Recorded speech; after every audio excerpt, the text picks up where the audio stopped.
ଯେଉଁମାନେ ଘରେ ମୃତ ପିତାମାତାଙ୍କ ଫଟୋ ରଖନ୍ତି ସେମାନେ ଧ୍ୟାନ ଦେଇ ଶୁଣିବା ଉଚିତ।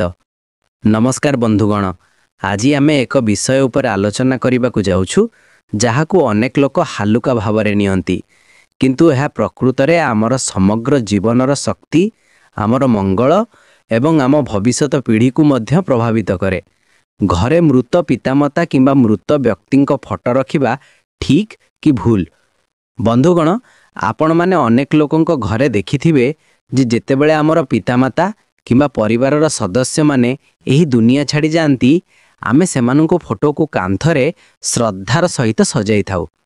କେତେକ ଡ୍ରଇଂ ରୁମ୍ରେ, କେତେକ ପ୍ରାର୍ଥନା ରୁମ୍ରେ, କେତେକ ଟାଙ୍କ ରୁମ୍ରେ ମାଲା ଝୁଲାଯାଏ, କିଛି ଫୁଲ ରଖାଯାଏ, କିଛି ଧୂପକାଠି ଜଳାଯାଏ। କିନ୍ତୁ ଆପଣ କେବେ ଭାବିଛନ୍ତି କି ଏହି ଫଟୋଗୁଡ଼ିକୁ ଟାଙ୍ଗିବାର ଏକ ସଠିକ୍ ସ୍ଥାନ, ସଠିକ୍ ଦିଗ ଏବଂ ସଠିକ୍ ଉପାୟ ଅଛି? ଟିକେ ଭଲ ଭାବରେ ଚିନ୍ତା କରନ୍ତୁ। ଆପଣ କେବେ ଆପଣଙ୍କ ଘରର କାନ୍ଥରେ ଝୁଲା ଯାଇଥିବା ସେହି ଫଟୋକୁ ଭଲ ଭାବରେ ଦେଖିଛନ୍ତି କି? ଆପଣ କେବେ ସେହି ଆଖିକୁ ଦେଖିଛନ୍ତି ଏବଂ ଅନୁଭବ କରିଛନ୍ତି କି ସେମାନେ କ'ଣ କହିବାକୁ ଚାହୁଁଛନ୍ତି? ହୁଏତ ନୁହେଁ, କାରଣ ଆମେ ଅଧିକାଂଶ କେବଳ ଏହି ଚିନ୍ତାରେ ଫଟୋ ଟାଙ୍ଗିଥାଉ, ହେ ସେମାନେ ଆମର ନିଜର ଥିଲେ, ଆସନ୍ତୁ ସେମାନଙ୍କୁ ମନେ ରଖିବା ପାଇଁ ସେମାନଙ୍କୁ ଟାଙ୍ଗିଦେବା। କିନ୍ତୁ ଆଧ୍ୟାତ୍ମିକ ଦୃଷ୍ଟିକୋଣରୁ ଏହା କୌଣସି ସହଜ କାମ ନୁହେଁ। ବନ୍ଧୁଗଣ, ଶାସ୍ତ୍ରରେ କୁହାଯାଇଛି ପିତୃଦେବ ଭବ, ଅର୍ଥାତ୍ ପୂର୍ବପୁରୁଷମାନେ ଦେବତାଙ୍କଠାରୁ ମଧ୍ୟ ଉଚ୍ଚ ସ୍ଥାନ ଅଧିକାର କରନ୍ତି। ପିତାମାତା ଏବଂ ପୂର୍ବପୁରୁଷମାନେ କେବଳ ଆମର ଜନ୍ମଦାତା ନୁହନ୍ତି, ବରଂ ଆମର ସମଗ୍ର ବଂଶର ମୂଳଦୁଆ। ଆମେ ଯେଉଁ ଶକ୍ତି ଉତ୍ତରାଧିକାରୀ ଭାବରେ ପାଇଥାଉ, ସେମାନଙ୍କ ମଧ୍ୟରେ ଆମେ ଯେଉଁ ମୂଲ୍ୟବୋଧ ସୃଷ୍ଟି କରୁ, ତାହା ସବୁ ଆମର ପୂର୍ବପୁରୁଷଙ୍କ ଠାରୁ ଉପହାର। ତେଣୁ ଯେତେବେଳେ ଆମେ ଆମ ଘରେ ସେମାନଙ୍କ ଫଟୋ ରଖୁ, ସେଗୁଡ଼ିକ କେବଳ ଏକ ସ୍ମାରକୀ ନୁହେଁ, ସେମାନେ ଆମ ସମଗ୍ର ଘରର ଶକ୍ତି ଚକ୍ରକୁ ପ୍ରଭାବିତ କରିବା ଆରମ୍ଭ କରନ୍ତି। ତେଣୁ ପ୍ରଶ୍ନ ରହିଯାଏ, ଆମେ କ'ଣ ପାଇଁ ଆମ ଘରେ ମୃତ ପିତାମାତା କିମ୍ବା ମୃତ ବ୍ୟକ୍ତିଙ୍କ ଫଟୋ ଟାଙ୍ଗିବା ଉଚିତ? ଯଦି ହଁ, ତେବେ ସେଗୁଡ଼ିକୁ କେଉଁଠି ରଖିବା ଉଚିତ ଏବଂ ସେଗୁଡ଼ିକୁ କେଉଁଠି ରଖିବା ଉଚିତ ନୁହେଁ? ମୁଁ ଆପଣଙ୍କୁ କହି ରଖୁଛି, ଗତକାଲି ଏକ କଥାବାର୍ତ୍ତା ସମୟରେ କେହି ଜଣେ ଆମକୁ ପଚାରିଥିଲେ, ଗୁରୁଜୀ, ଆମ ଘର ବହୁତ ସୁନ୍ଦର, ସବୁ କିଛି ଠିକ୍ ଅଛି, କିନ୍ତୁ ମୁଁ ଜାଣିନାହିଁ କାହିଁକି ଘରେ ସବୁବେଳେ ଏକ ଅଜବ, ଅସ୍ଥିର ପରିବେଶ ରହିଥାଏ। ମୁଁ ଜାଣିନାହିଁ କାହିଁକି ଘରେ ବାରମ୍ବାର ରୋଗ ପ୍ରବେଶ କରେ। ଟଙ୍କା ଆସେ କିନ୍ତୁ ସ୍ଥାୟୀ ହୁଏ ନାହିଁ। ଚାକିରିର ଉନ୍ନତି ଅଟକି ଯାଇଛି। ଆଜି ଆମେ ଏହାକୁ ଅନୁସନ୍ଧାନ କରିବୁ। ତୁମେ ତୁମ ଘରେ କୌଣସି ମୃତ ପରିବାର ବେଶଙ୍କ ଫଟୋ ଟାଙ୍ଗିଛ କି? ବ୍ୟକ୍ତି ଜଣଙ୍କ ଉତ୍ତର ଦେଲେ, ହଁ ଗୁରୁଜୀ, ଆମର ଡ୍ରଇଂ ରୁମ୍ରେ ଆମ ବାପା ଏବଂ ମାଙ୍କ ଫଟୋ ଅଛି। ଆମେ ପ୍ରତିଦିନ ସେମାନଙ୍କୁ ଫୁଲ ଅର୍ପଣ କରୁ। ତେଣୁ ଆମେ କହିଲୁ, ଏଥିରୁ ତୁମର ଭୁଲ ଆରମ୍ଭ ହୁଏ। ବନ୍ଧୁଗଣ, ତୁମେ ଭାବୁଥିବ ଯେ ଆମର ମୃତ ପିତାମାତାଙ୍କ ଫଟୋ ଟାଙ୍ଗିବା କିପରି ଭୁଲ? ଯେତେବେଳେ ଏକ ଆତ୍ମା ମରିଯାଏ, ଏହା ପୂର୍ବପୁରୁଷଙ୍କ ଦୁନିଆକୁ ଯାତ୍ରା କରେ। କିନ୍ତୁ ଆମର ଭାବନା, ଆମର ସ୍ମୃତି ଏବଂ ଆମର ଆସକ୍ତି ସେମାନଙ୍କୁ ବାରମ୍ବାର ପଛକୁ ଟାଣି ନେଇଥାଏ। ଏବଂ ଯଦି ଆମେ ଘରେ ଭୁଲ ସ୍ଥାନରେ ସେମାନଙ୍କ ଫଟୋ ଟାଙ୍ଗି ଦେଉ, ତେବେ ସେହି ଶକ୍ତି ଆମ ଘରେ ସକାରାତ୍ମକ ସ୍ପନ୍ଦନକୁ ଅବରୋଧ କରେ। ଏହି କାରଣରୁ ଘରେ ଚିନ୍ତା, ଅସୁସ୍ଥତା ଏବଂ ମାନସିକ ଚାପ ବୃଦ୍ଧି ପାଏ। ତେଣୁ ପ୍ରଥମେ ଆସନ୍ତୁ ଅନୁସନ୍ଧାନ କରିବା ଯେ ଘରେ ମୃତ ପିତାମାତା କିମ୍ବା ଅନ୍ୟ ମୃତ ବ୍ୟକ୍ତିଙ୍କ ଫଟୋ ଟାଙ୍ଗିବା ଠିକ୍ କି ଭୁଲ। ସରଳ ଉତ୍ତର ହେଉଛି ହଁ, ଏହା ସମ୍ଭବ, କାରଣ ଏହା ଆମର ପ୍ରେମ ଏବଂ ଭକ୍ତିର। ତେଣୁ ତୁମେ ବିନା ଦ୍ୱିଧାରେ ଘରେ ତୁମର ମୃତ ପିତାମାତାଙ୍କ ଫଟୋ ଟାଙ୍ଗି ପାରିବ। କିନ୍ତୁ କେବଳ ଏକ ଫଟୋ ରଖିବା ଦ୍ୱାରା ତୁମର ପୂର୍ବପୁରୁଷମାନେ ଖୁସି ହେବେ ନାହିଁ। ତେଣୁ ଆମେ ଘରେ କେଉଁଠି ଫଟୋ ରଖିବା ଉଚିତ ଏବଂ କେଉଁ ଦିଗରେ ନୁହେଁ, ଫଟୋ ରଖିବାର ସଠିକ୍ ଦିଗ, ଏବଂ ଆମେ ପ୍ରତିଦିନ ଆମର ପୂର୍ବପୁରୁଷଙ୍କୁ ପୂଜା କରିବା ଉଚିତ କି ନାହିଁ, ସେ ବିଷୟରେ ଜାଣିବା। ଆଜି ଆମେ ଏହିସବୁ ବିଷୟରେ ଜାଣିବା। ତେଣୁ ବନ୍ଧୁଗଣ, ଆସନ୍ତୁ ପ୍ରଥମେ ବୁଝିବା ଯେ ଘରେ ମୃତ ବ୍ୟକ୍ତିଙ୍କୁ ଫଟୋ କେଉଁ ଦିଗରେ ରଖିବା ଉଚିତ। ବାସ୍ତୁଶାସ୍ତ୍ର ଏବଂ ଧାର୍ମିକ ଗ୍ରନ୍ଥ ଉଭୟ ଆମକୁ କୁହନ୍ତି ଯେ ପୂର୍ବପୁରୁଷଙ୍କ ଫଟୋ ସର୍ବଦା ସଠିକ୍ ଦିଗ ଏବଂ ସ୍ଥାନରେ ରଖିବା ଉଚିତ। ତଥାପି କିଛି ଲୋକ ଜ୍ଞାନର ଅଭାବ ଯୋଗୁଁ ଭୁଲ କରନ୍ତି ଏବଂ ଏଥିରୁ ଘରେ ସମସ୍ୟା ଆରମ୍ଭ ହୁଏ।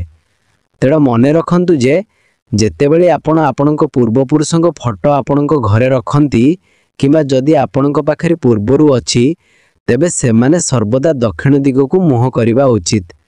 ଏହାକୁ ଯମ ଦିଗ ଭାବରେ ଜଣାଶୁଣା। ଏହା ସେହି ଦିଗ ଯେଉଁଠାରୁ ଆତ୍ମା ପୂର୍ବପୁରୁଷଙ୍କ ଜଗତକୁ ଯାତ୍ରା କରେ। ଯେତେବେଳେ ଆପଣ ଦକ୍ଷିଣ ଦିଗରେ ପୂର୍ବପୁରୁଷଙ୍କ ଫଟୋ ରଖନ୍ତି, ଏହା ସେମାନଙ୍କ ଆତ୍ମାକୁ ସମ୍ମାନ କରେ ଏବଂ ସେମାନଙ୍କର ଶକ୍ତିକୁ ସଠିକ୍ ଭାବରେ ପ୍ରବାହ ସୁନିଶ୍ଚିତ କରେ।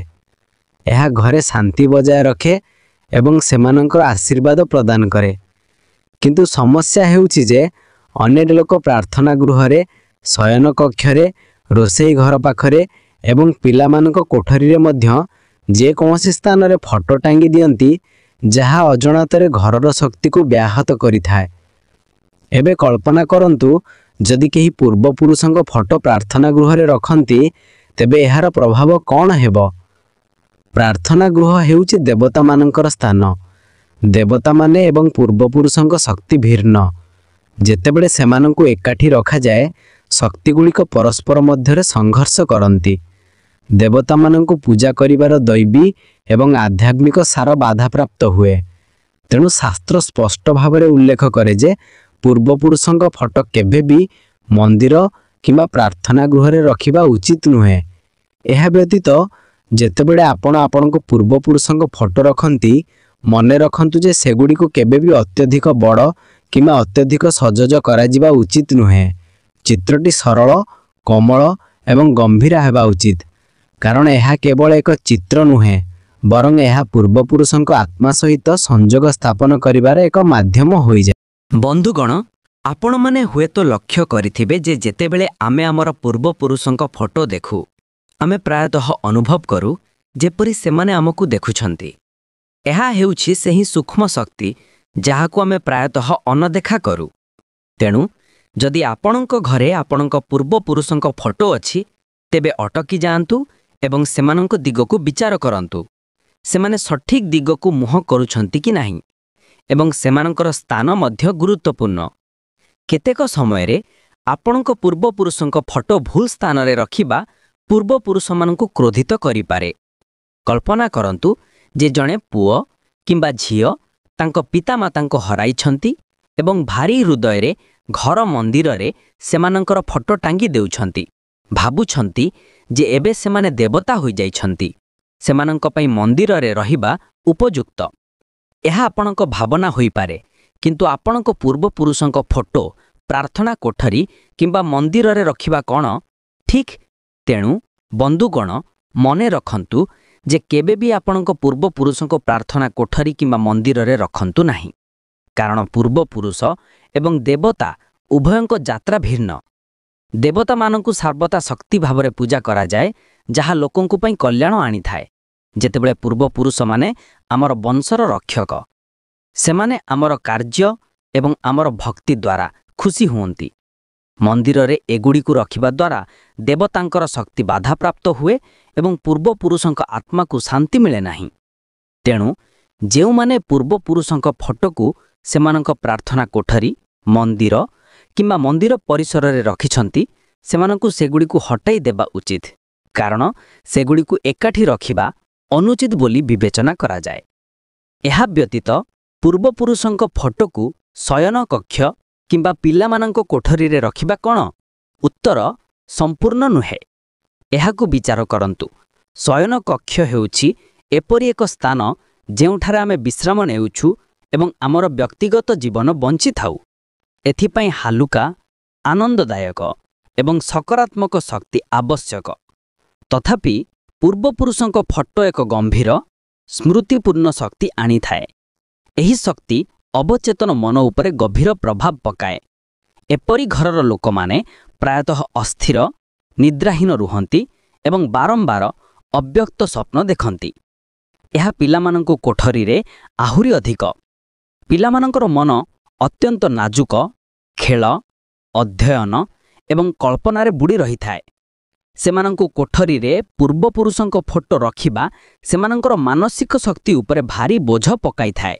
ଏହା ସେମାନଙ୍କର ବିକାଶକୁ ବାଧା ଦେଇପାରେ ଏବଂ ସେମାନଙ୍କୁ ଅଯଥା ଭୟ କିମ୍ବା ଚିନ୍ତା ଅନୁଭବ କରାଇପାରେ। ତେଣୁ ପ୍ରଶ୍ନ ଉଠେ, ପୂର୍ବପୁରୁଷଙ୍କ ଫଟୋକୁ କେଉଁଠି ଏବଂ କିପରି ରଖିବା ଉଚିତ? ବନ୍ଧୁଗଣ, ପୂର୍ବପୁରୁଷଙ୍କ ପ୍ରତିଛବି ସର୍ବଦା ଘରର ବୈଠକଖାନା କିମ୍ବା ହଲ୍ରେ ରଖିବା ଉଚିତ। ବିଶେଷତଃ ଦକ୍ଷିଣ କାନ୍ଥରେ। ଦକ୍ଷିଣ ଦିଗ ହେଉଛି ଯମଙ୍କ ଦିଗ, ପୂର୍ବପୁରୁଷଙ୍କ ଜଗତର ଦିଗ। ସେଠାରେ ପ୍ରତିଛବି ରଖିବା ଦ୍ୱାରା ଶକ୍ତି ପ୍ରବାହିତ ହୋଇ ପୂର୍ବପୁରୁଷଙ୍କ ପାଖରେ ପହଞ୍ଚିପାରେ। ମନେ ରଖନ୍ତୁ, ସର୍ବଦା ଆଖି ସ୍ତରରେ ପ୍ରତିଛବି ରଖନ୍ତୁ, ଅତ୍ୟଧିକ ନିମ୍ନ କିମ୍ବା ଅତ୍ୟଧିକ ଉଚ୍ଚ ନୁହେଁ। ଫଟୋଗୁଡ଼ିକ ସର୍ବଦା ସଫା ଏବଂ ଧୂଳିମୁକ୍ତ ହେବା ଉଚିତ। ଯଦି ପ୍ରତିଛବିଗୁଡ଼ିକରେ ମଳ ଲାଗିଯାଇଥାଏ, ତେବେ ସେଗୁଡ଼ିକୁ ଶୁଖିବା ପରେ ପରିବର୍ତ୍ତନ କରିବା ଉଚିତ। ଏହା ବ୍ୟତୀତ ପୂର୍ବପୁରୁଷଙ୍କ ହସୁଥିବା ଫଟୋ କିମ୍ବା ସେମାନଙ୍କର ଜୀବନର ଖୁସି ପ୍ରତିଛବି ଏଡ଼ାଇବା ଉଚିତ। ଫଟୋଗୁଡ଼ିକ ସର୍ବଦା ଏପରି ରଖିବା ଉଚିତ ଯାହା ସେମାନଙ୍କୁ ଏକ ଗମ୍ଭୀର ଏବଂ ଶାନ୍ତ ମନୋଭାବରେ ଦର୍ଶାଏ। ଏହା ସ୍ମୃତିର ସ୍ଥାନ, ଉତ୍ସବ ନୁହେଁ। ବନ୍ଧୁଗଣ, ଅନେକ ଘରେ ପୂର୍ବପୁରୁଷଙ୍କ ପ୍ରତିଛବିଗୁଡ଼ିକୁ ସଠିକ୍ ଭାବରେ ରଖିବାରେ ବିଫଳତା ଯୋଗୁଁ ନିରନ୍ତର ଦ୍ୱନ୍ଦ୍ୱ, ବିବାଦ ଏବଂ ଅଜଣା ରୋଗ ଲାଗି ରହିଥାଏ। ଲୋକମାନେ କୁହନ୍ତି ଯେ ସେମାନେ ଅଭିଶପ୍ତ ହୋଇଛନ୍ତି କିମ୍ବା ମୋହିତ ହୋଇଛନ୍ତି, କିନ୍ତୁ ପ୍ରକୃତ କାରଣ ଅନ୍ୟ କିଛି ଯାହା ଆମେ ବୁଝିପାରୁନାହୁଁ। କଳ୍ପନା କରନ୍ତୁ ଯେ ପ୍ରତିଦିନ ଆପଣଙ୍କ ପିତାମାତାଙ୍କୁ ବାଟି ଭୁଲ ସ୍ଥାନରେ ରଖନ୍ତୁ, କେତେବେଳେ ରୋଷେଇ ଘରେ, କେତେବେଳେ ପ୍ରାର୍ଥନା ଘରେ, କେତେବେଳେ ଶୟନ କକ୍ଷରେ। ଏହା କ'ଣ ଉପଯୁକ୍ତ? ନା। ସେହିପରି ଯେତେବେଳେ ଆପଣ ଆପଣଙ୍କର ପୂର୍ବପୁରୁଷଙ୍କ ଫଟୋକୁ ଭୁଲ ମିଘରେ ରଖନ୍ତି, ସେମାନଙ୍କର ଆତ୍ମା ଅସ୍ଥିର ହୋଇଯାଏ ଏବଂ ଶାନ୍ତି ପାଇପାରେ ନାହିଁ। ଏହା ଘରେ ସମସ୍ୟା ସୃଷ୍ଟି କରେ। ବନ୍ଧୁଗଣ, ଏହା ହେଉଛି ଆପଣଙ୍କ ପୂର୍ବପୁରୁଷଙ୍କୁ ସମ୍ମାନ କରିବାର ପ୍ରକୃତ ଉପାୟ। ସେମାନଙ୍କ ଫଟୋକୁ ସଠିକ୍ ଦିଗରେ ଏବଂ ସଠିକ୍ ମନୋଭାବ ସହିତ ରଖନ୍ତୁ। ଅନେକ ଲୋକ ଏହି ଭୁଲ କରନ୍ତି, ଭାବନ୍ତି ଯେ ଥରେ ସେମାନେ ଫଟୋ ଲଗାଇଲେ ସେମାନଙ୍କର କାମ ସରିଯାଏ। କିନ୍ତୁ ବନ୍ଧୁଗଣ, କେବଳ ଏକ ଫଟୋ ଲଗାଇବା ଦ୍ୱାରା କିଛି ସଫଳ ହୁଏ ନାହିଁ। ଆମର ପୂର୍ବପୁରୁଷଙ୍କ ଫଟୋ ଆମ ଘରର ସ୍ମୃତି ଏବଂ ଆଶୀର୍ବାଦର କେନ୍ଦ୍ର। ଯଦି ସେମାନଙ୍କର ଯତ୍ନ ନ ନିଅନ୍ତି, ତେବେ ନକାରାତ୍ମକ ଶକ୍ତି ସମଗ୍ର ଘରେ ବ୍ୟାପି ପାରିଥାଏ। ତେଣୁ ପ୍ରଥମେ ଏବଂ ସର୍ବୋପରି ନିଶ୍ଚିତ କରନ୍ତୁ ଯେ ଆମର ପୂର୍ବପୁରୁଷଙ୍କ ଫଟୋ ଧୂଳି ଜମା ନ ହେଉ। ଅନେକ ଲୋକ ବର୍ଷ ବର୍ଷ ଧରି ସେମାନଙ୍କର ପୂର୍ବପୁରୁଷଙ୍କ ଫଟୋ ଟାଙ୍ଗି ଦିଅନ୍ତି ଏବଂ ସେଗୁଡ଼ିକୁ ଧ୍ୟାନ ଦିଅନ୍ତି ନାହିଁ। ଫଟୋ ଉପରେ ଧୂଳି ଜମା ହୁଏ, କୋରଡ଼ଜାଭ ସୃଷ୍ଟି ହୁଏ ଏବଂ କେତେକ ସମୟରେ କାଚ ମଧ୍ୟ ଅସ୍ପଷ୍ଟ ହୋଇଯାଏ। ଏହା କ'ଣ ଆପଣଙ୍କ ପୂର୍ବପୁରୁଷଙ୍କୁ ସମ୍ମାନ କରୁଛି? ଉତ୍ତର ନା। ଏହା ଏପରି ଯେପରି ଆପଣ ଆପଣଙ୍କ ପୂର୍ବପୁରୁଷଙ୍କୁ ଏକ ଅନ୍ଧାର କୋଠରୀରେ ବନ୍ଦ କରିଦେଇଛନ୍ତି। ତେଣୁ ସପ୍ତାହରେ ଅତି କମ୍ରେ ଥରେ ଫଟୋଗୁଡ଼ିକୁ ସଫା କରିବାକୁ ମନେ ରଖନ୍ତୁ। କାଚ ଏବଂ ଫ୍ରେମ୍କୁ ପୋଛି ଦିଅନ୍ତୁ ଏବଂ ଯଦି ମାଳ ଅଛି, ତେବେ ଶୁଖିବା ପରେ ଏହାକୁ ଏକ ନୂତନ ମାଳ ସହିତ ବଦଳାନ୍ତୁ। କେବଳ ଚିତ୍ରଗୁଡ଼ିକ ସଫା ଏବଂ ଚମକଦାର ହେଲେ ହିଁ ଏହା ସକାରାତ୍ମକ ଶକ୍ତି ନିର୍ଗତ କରିବ। ଅନେକ ଲୋକ ଏହା ମଧ୍ୟ ପ୍ରଶ୍ନ କରନ୍ତି ଯେ ପ୍ରତିଦିନ ସେମାନଙ୍କର ପୂର୍ବପୁରୁଷଙ୍କୁ ପୂଜା କରିବା ଉଚିତ କି ନୁହେଁ? ଉତ୍ତର, ଯଦି ଆପଣଙ୍କ ପାଖରେ ସମୟ ଅଛି, ତେବେ ପ୍ରତିଦିନ ଏକ ଲମ୍ବା ବାତି ଦୀପ ଜାଳି ଦିଅନ୍ତୁ କିମ୍ବା ସେମାନଙ୍କ ଆଗରେ ଧୂପକାଠି ଜପ କରନ୍ତୁ ଏବଂ ପ୍ରାର୍ଥନା କରନ୍ତୁ, ହେ ପୂର୍ବପୁରୁଷ, ତୁମେ ଯେଉଁଠାରେ ଅଛ, ତୁମେ ଖୁସି ହୁଅ ଏବଂ ଆମକୁ ଆଶୀର୍ବାଦ କର। ଯଦି ଆପଣ ପ୍ରତିଦିନ ସେମାନଙ୍କୁ ପୂଜା କରିପାରିବେ ନାହିଁ, ତେବେ ଆପଣ କେବଳ ଅମାବାସ୍ୟା ଦିନ ସେମାନଙ୍କୁ ମାଳ କିମ୍ବା ଧୂପ ଅର୍ପଣ କରିପାରିବେ ଏବଂ ସେମାନଙ୍କର ଆଶୀର୍ବାଦ ପାଇପାରିବେ। ଏହା ସହିତ ଘରେ ମୃତ ବ୍ୟକ୍ତିଙ୍କ କେତେ ଫଟୋ ରଖିବା ଉଚିତ? ବନ୍ଧୁଗଣ, ଅନେକ ଘରେ ଦେଖାଯାଇଛି ଯେ ସମଗ୍ର କାନ୍ଥ ପୂର୍ବପୁରୁଷଙ୍କ ଫଟୋରେ ଆଚ୍ଛାଦିତ। ଜେଜେବାପା, ଜେଜେମା, କାକା ଏବଂ ସମସ୍ତଙ୍କର ଫଟୋ। କିନ୍ତୁ ବନ୍ଧୁଗଣ, ଏହି ପଦ୍ଧତି ଓଲଟା ପ୍ରଭାବ ପକାଇଥାଏ। ପ୍ରତ୍ୟେକ ଫଟୋ ଏକ ଅନନ୍ୟ ଶକ୍ତି ଆଣିଥାଏ ଏବଂ ଯେତେବେଳେ ଗୋଟିଏ ସ୍ଥାନରେ ଅତ୍ୟଧିକ ଶକ୍ତି ଜମା ହୁଏ, ଘରେ ନକାରାତ୍ମକ ପ୍ରଭାବ ବଢ଼ିବାକୁ ଲାଗେ। ତେଣୁ ଫଟୋଗୁଡ଼ିକୁ ସୀମିତ ରଖିବା ଗୁରୁତ୍ୱପୂର୍ଣ୍ଣ। କେବଳ ପିତାମାତା କିମ୍ବା ଜେଜେମାଙ୍କ ମଧ୍ୟରେ ସୀମିତ ରଖିବା ଶକ୍ତିକୁ ସନ୍ତୁଳିତ କରିବାରେ ଏବଂ ଘରେ ଏକ ହାଲୁକା ପରିବେଶ ବଜାୟ ରଖିବାରେ ସାହାଯ୍ୟ କରେ। ଲୋକମାନେ ପ୍ରାୟତଃ ଅନଦେଖା କରୁଥିବା ଅନ୍ୟ ଏକ ଜିନିଷ ହେଉଛି ଭଙ୍ଗା କିମ୍ବା ଝାପ୍ସା ଫଟୋ।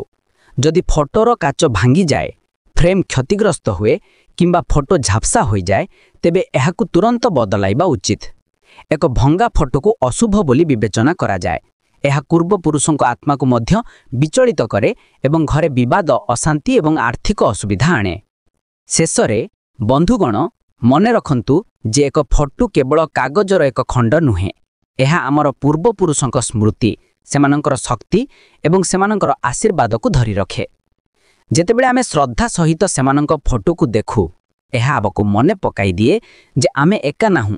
ଆମର ପୂର୍ବପୁରୁଷ ଯାହାଙ୍କ ବଳିଦାନ ଆଜି ଆମ ଜୀବନକୁ ସମ୍ଭବ କରିଛି, ସେମାନେ ଆମ ସହିତ କୌଣସି ସ୍ଥାନରେ ଅଛନ୍ତି। ଯଦି ଆପଣ କେବଳ ପ୍ରଦର୍ଶନ ପାଇଁ ଏକ ଫଟୋ ଲଗାନ୍ତି ଏବଂ ଏହା ପ୍ରତି ଶ୍ରଦ୍ଧା ପ୍ରକାଶ କରନ୍ତି ନାହିଁ, ତେବେ ଏହା କୌଣସି ଲାଭ ପ୍ରଦାନ କରେ ନାହିଁ। ମନେ ରଖନ୍ତୁ, ଯେତେବେଳେ ଏକ ଫଟୋ ପ୍ରେମ ଏବଂ ସମ୍ମାନରେ ପରିପୂର୍ଣ୍ଣ ଥାଏ, ତେବେ ତାହା କେବଳ ଶୁଭ ହିଁ ହୋଇଥାଏ। ତେଣୁ ବନ୍ଧୁଗଣ, ପ୍ରତିଦିନ ସକାଳୁ ଯେତେବେଳେ ଆପଣ ଆପଣଙ୍କର ପୂର୍ବପୁରୁଷଙ୍କ ଫଟୋ ଦେଖନ୍ତି, ସେମାନଙ୍କୁ ହସ ଏବଂ ନମସ୍କାର କରନ୍ତୁ। ସେମାନଙ୍କୁ କୁହନ୍ତୁ ଯେ ଆପଣ ଆମକୁ ଜନ୍ମ ଦେଇଛନ୍ତି, ଆପଣ ଆମକୁ ମୂଲ୍ୟବୋଧ ଦେଇଛନ୍ତି ଏବଂ ଆପଣ ଏହି ଘରର ମୂଳଦୁଆ ସ୍ଥାପନ କରିଛନ୍ତି। ଆମେ କୃତଜ୍ଞ।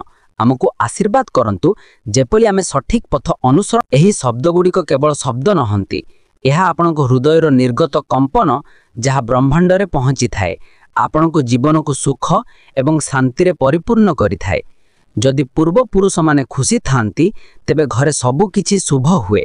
ପିଲାମାନେ ସମୃଦ୍ଧ ହୁଅନ୍ତି, ପରିବାରରେ ଲୋଭ ପ୍ରଚଳନ ହୁଏ, ବ୍ୟବସାୟ ଏବଂ ଚାକିରିରେ ଉନ୍ନତି ହୁଏ ଏବଂ ଘରେ ସ୍ୱାସ୍ଥ୍ୟ ଏବଂ ସମୃଦ୍ଧିରେ ପରିପୂର୍ଣ୍ଣ ହୋଇଥାଏ। ତଥାପି ଯଦି ଚିତ୍ରଟି ଭୁଲ ଦିଗରେ ଥାଏ, ମଇଳ ଥାଏ କିମ୍ବା ଶ୍ରଦ୍ଧାର ଅଭାବ ଥାଏ, ତେବେ ପୂର୍ବପୁରୁଷମାନେ ଅସନ୍ତୁଷ୍ଟ ହୁଅନ୍ତି ଏବଂ ଘରେ ପିତୃଦୋଷ ଭଳି ପରିସ୍ଥିତି ସୃଷ୍ଟି ହୁଏ। ତେଣୁ ସର୍ବଦା ଦକ୍ଷିଣ ଦିଗରେ ଆପଣଙ୍କର ପୂର୍ବପୁରୁଷଙ୍କ ଫଟୋ ରଖନ୍ତୁ। ଏହାକୁ ସଫା ଏବଂ ସଫା ରଖନ୍ତୁ। ଭଙ୍ଗା ଫଟୋ ଏଡ଼ାନ୍ତୁ। ସୀମିତ ସଂଖ୍ୟକ ଫଟୋ ରଖନ୍ତୁ ଏବଂ ସବୁଠାରୁ ଗୁରୁତ୍ୱପୂର୍ଣ୍ଣ ଫଟୋଗୁଡ଼ିକୁ ଦେଖନ୍ତୁ ଏବଂ ସେମାନଙ୍କୁ ଶ୍ରଦ୍ଧା ଏବଂ ପ୍ରେମର ସହିତ ମନେ ରଖନ୍ତୁ। ମନେ ରଖନ୍ତୁ, ତୁମର ପୂର୍ବପୁରୁଷଙ୍କ ଖୁସି ତୁମ ଜୀବନର ସବୁଠାରୁ ବଡ଼ ସମ୍ପତ୍ତି। ଯଦି ତୁମର ପୂର୍ବପୁରୁଷମାନେ ଖୁସି ଅଛନ୍ତି, ତେବେ କୌଣସି ଶକ୍ତି ତୁମକୁ ରୋକିପାରିବ ନାହିଁ। ବନ୍ଧୁଗଣ, ଏହି କାହାଣୀ ଏହା ସହିତ ଶେଷ ହୁଏ। ଏହି ଭିଡ଼ିଓଟି ଆପଣଙ୍କ ମନକୁ ଯଦି ଛୁଇଁଥାଏ, ତାହେଲେ ଗୋଟେ ଲାଇକ୍, ବନ୍ଧୁମାନଙ୍କ ସହିତ ସେୟାର କରନ୍ତୁ ଏବଂ ସବସ୍କ୍ରାଇବ୍ କରିବାକୁ ଜମାରୁ ଭୁଲନ୍ତୁ ନାହିଁ। ଆପଣଙ୍କର ମତାମତ ଆମ ପାଇଁ ଗୁରୁତ୍ୱପୂର୍ଣ୍ଣ, ସେଥିପାଇଁ କମେଣ୍ଟରେ ନିହାତି ଜଣାଇବେ। ପୁଣି ଦେଖା ହେବ ନୂଆ ଭିଡ଼ିଓ ସହିତ। ସେ ପର୍ଯ୍ୟନ୍ତ ବିଦାୟ ଦିଅନ୍ତୁ। ଜୟ ଜଗନ୍ନାଥ।